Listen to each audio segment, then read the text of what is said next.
Fourth semester वालों का Kashmir university में डेट शीट निकला है और हर एक आज से 10 दिन से पहले मैं देख रहा हूँ, आप लोग सिर्फ़ माँगते हैं कि हमें इस चीज़ के ऑब्जेक्टिव्स चाहिए, पिछले क्वेश्चन पेपर चाहिए। आप ना शॉर्टकट्स पे बहुत डिपेंड हो गए हो। आप चाहते हो कितने ऑब्जेक्टिव 10-20 हमें आ जाए, 30-40 आ जाए। भले ही हमें फिर कंटेंट कोई चीज़ पता ना हो, कोई प्रॉब्लम नहीं है। और वैसे ही हमारे लेक्चरर्स जो कॉलेजेस में 1 लाख, 1.5 लाख रुपए सैलरी लेते हैं, उनकी बनती है ईद रोज़। क्यों? क्योंकि उनको पढ़ाना नहीं पड़ता है। वो खुश होते हैं इस चीज़ से कि बच्चों को हम नहीं पढ़ाते हैं। आप कभी भी उनको कॉल नहीं करके कहेंगे कि सर हमें इसका ये की दे दीजिए, हम क्वेश्चन पेपर सेंड कर रहे हैं, इसका की दे दीजिए। क्योंकि वो असल में पब्लिक सर्वेंट थे। वो आपके नौकर थे, चाहे एक क्लर्क से लेके किसी भी लेवल का पोस्ट हो गवर्नमेंट में, वो पब्लिक सर्वेंट होता है। उसको वो जॉब करना होता है जिसके लिए वो असाइन किया गया। लेकिन वो करते नहीं हैं, क्योंकि उन्होंने वो अदर फैक्टर समझा है ये मिडल क्लास और पुअर क्लास फैमिली के बच्चे हैं, तो हमें कुछ नहीं लेना-देना। और आप जो स्टूडेंट्स हो, आप अपनी रिस्पॉन्सिबिलिटी नहीं निभाते हो। आप लोग प्रोफेसर ज़ेरॉक्स पे इतने डिपेंड हो चुके हो, वो अंधभक्त जो हिंदुस्तान में होते हैं ना, अंधभक्त किसी पर्टिकुलर पार्टी के, आप एग्ज़ैक्टली अंधभक्त हो गए हो प्रोफेसर ज़ेरॉक्स के। आपको उनके सिवा कुछ नहीं दिखता है, सिर्फ़ उनको कहते हो कि हमें ये सेंड कर लिए, ये सेंड कर और उनकी मार्केटिंग होती है। उन्होंने यूट्यूब चैनल्स खोले हैं, बाकी चीज़ें खोले हैं, लेकिन आप लोगों ने देखा नहीं उसमें गलतियाँ कितनी होती हैं। मैंने सिर्फ़ एक सोशियोलॉजी का फर्स्ट यूनिट बनाया है, कंप्लीट फर्स्ट यूनिट पढ़ा है और यहाँ पर मैं उसी को एक्सप्लेन करूँगा, उसके मैंने ऑब्जेक्टिव्स भी बनाए ताकि आप क्योंकि मैं ना इतना सरप्राइज़ हो गया कि यार आप लोग कब सुधरोगे? कब आपको ये अक्ल आएगी ये गलत है और ये ठीक है? कब आप डिफरेंशिएशन करने लगोगे? मैं खुद शॉक आ गया इसीलिए मैं रात के 2 बजे से बैठा फिर मैंने प्रिपेयर किया पूरा यूनिट और उसके ऑब्जेक्टिव्स अलग बनाए। क्योंकि कल मैंने देखा बहुत सारे ग्रुप्स हैं। जीडीसी कुलगाम, जीडीसी कुपवारा, उसके बाद है जीडीसी पता नहीं कितने, हर एक जीडीसी का एक-एक ग्रुप है। साउथ से लेके नॉर्थ तक और हर एक शेयर करता है प्रोफेसर ज़ेरॉक्स का ही चीज़, प्रोफेसर ज़ेरॉक्स की चैनल्स को वो उबार रहे हैं। मैं अब आप लोगों को ये प्रैक्टिकली दिखाऊँगा कि क्या किया है। देख लीजिए, आपके ही ग्रुप से मैंने चंद चीज़ें निकाली है। ये क्वेश्चन पेपर कभी किसी एक के नाम से आता है, कभी किसी और के नाम से आता है। तो इसमें मैंने चंद क्वेश्चन्स देखे हैं। क्वेश्चन नंबर 47 अगर आप देखेंगे, इसमें देख लीजिए, इस बंदे ने कुछ भी नहीं किया। जो आया है वही किया।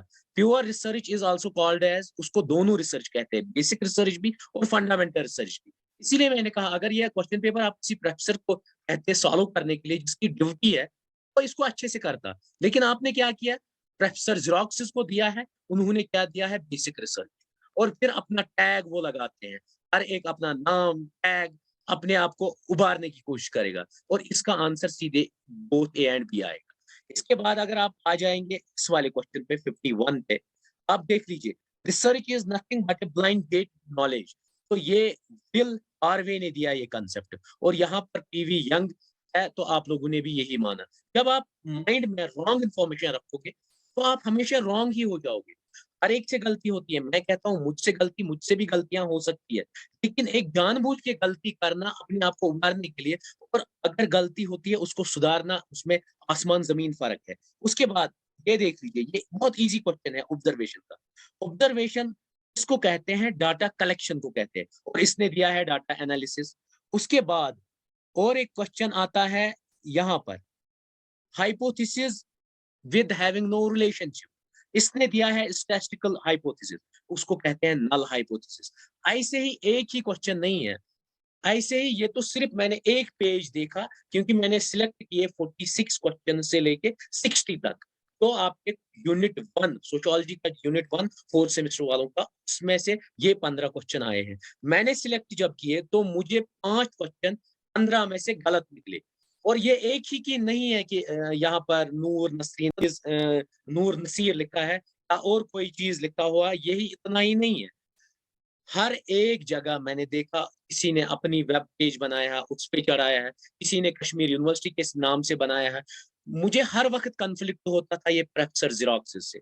आपको फिर बुरा भी लगता होगा। बहुत सारे ज़ेरॉक्स वाले तो मुझे गालियाँ नोच-नोच के खा लेते मुझे। इवन कुलगाम कॉलेज के बाहर वो उन बंदों में से कोई मुझसे बात ही नहीं करता है, एक्सेप्ट 1-2 बंदे वहाँ ठीक है जो सलाम का जवाब देते हैं। क्योंकि उनको नफ़रत हो गई, क्योंकि मैंने उनको 1-2 बार एक्सपोज़ किया। स्मॉल-स्मॉल टिप्स लेके आते थे बच्चे, वो मिनिमाइज़ कौन करता था? यही कंप्यूटर वाले, नकल अंदर लाते थे। मैंने उसपे हाइलाइट इश्यू किया, उससे एजुकेशन सिस्टम डेटोरेट कर रहे हो आप। ये आपके समझ में नहीं आता है। इतनी एजेंसीज़ इसके पीछे लगी हुई है कि खत्म करो यहाँ का एजुकेशन। लोग अनपढ़ रहें, गँवार रहें, फिर उन पे हम हुकूमत करेंगे। आपकी समझ में ये कब आएगा? हम्बल रिक्वेस्ट है, जो अथेंटिक है, किसी प्रोफ़ेसर के पास जाओ, उसके घर जाओ, बोलो ये इसकी आंसर की दे दो या आज जाओ, वो पढ़ा सकता है, उसको सैलरी मिलती है गवर्नमेंट से। कॉलेज में नहीं, कॉलेज में उसका फ्री टाइम है, जाके ले लो टाइम और उससे यूटिलाइज़ेशन हो जाएगा। हम्बल रिक्वेस्ट है मेरी। जो ऑथेंटिक इन्फॉर्मेशन है, मुझे अब सोशियोलॉजी पढ़ानी पड़ी। आज रात भर में, रात के 2 बजे से जागा, मैंने पूरा यूनिट पहला तैयार किया, उसके बाद उसके ऑब्जेक्टिव्स आप लोगों के लिए बनाए, क्योंकि जब मैंने इतनी गलतियाँ, ये तो एक सब्जेक्ट है, फिर मुझे हर एक सब्जेक्ट को रिसर्च करना पड़ता है। यार इतना टाइम मेरे पास भी नहीं है, मैं सोता नहीं हूँ, सिर्फ़ इस कौम को बचाने के लिए। अब मेरी हम्बल रिक्वेस्ट है, ये प्रोफेसर ज़ेरॉक्स को छोड़ो। बाकी प्रोफेसर्स के ऊपर ध्यान लगाओ और उनके जो इतने छोटे-छोटे नोट्सेस हैं, उन पे मत टेक्स्ट बुक्स पढ़ो। हम्बल रिक्वेस्ट है मेरी। लाइब्रेरी इतने हैं, करोड़ों रुपया उस पे स्पेंड है। बुक्स इश्यू करवाओ, उससे पढ़ो। लिमिटेड नॉलेज और रॉन्ग इन्फॉर्मेशन वक़्त मत बनो। जैसे हिंदुस्तान में वक़्त हैं अंधे, वैसे ही आप बन रहे हो। इसने ये की दे दी, आपने भी वो फॉरवर्ड की और कोई अंधा बन जाता है। यार रियलिटी में आ जाओ, प्लीज़ हम्बल रिक्वेस्ट है, रियलिटी में आ जाओ। बाकी थैंक यू।